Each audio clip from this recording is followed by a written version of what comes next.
vamos a formular las ecuaciones para la aplicación del método de nodos en circuitos eléctricos. En nuestro circuito tenemos el nodo de análisis al nodo A.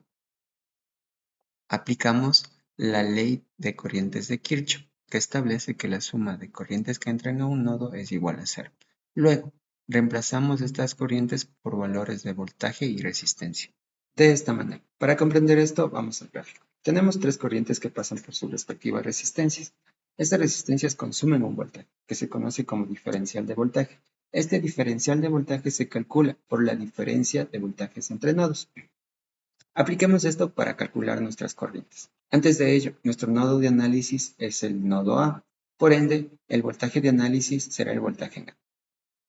En la corriente I1 tenemos voltaje en A menos el voltaje del otro nodo, que sería el voltaje en C, dividido para la resistencia. La corriente I2 tenemos voltaje en A menos el voltaje del otro nodo, que será el voltaje en C, dividido para la resistencia. Y la corriente I3 tenemos voltaje en A menos el voltaje en B, dividido para la resistencia. Esto igual a cero. El nodo C está conectado a tierra. Por ende, sabemos que el voltaje en C es igual a cero. Entonces, los voltajes en C se eliminan y nuestra ecuación queda de la siguiente manera. Luego, resolvemos las ecuaciones y reemplazamos los datos que conocemos, en este caso el voltaje de 1.5, y obtenemos el valor del voltaje en A. Este voltaje en A nos sirve para calcular los valores de corriente. La corriente I1 va a ser igual voltaje en A dividido para 5. La corriente I2 va a ser voltaje en A dividido para 2. La corriente I3 va a ser voltaje en A menos voltaje en B dividido para 2.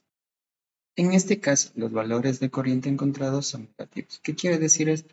Que la corriente está fluyendo en sentido opuesto al que nosotros asumimos.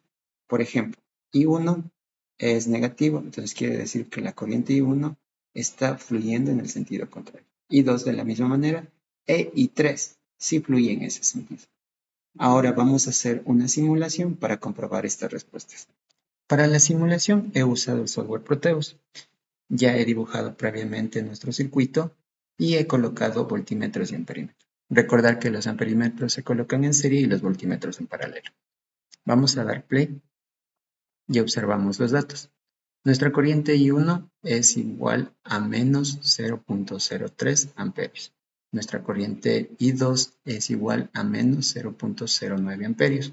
Nuestra corriente I3 es igual a 0.13 amperios. En el voltaje en A tenemos menos 0.19 voltios y el voltaje en B tenemos menos 1.50 voltios.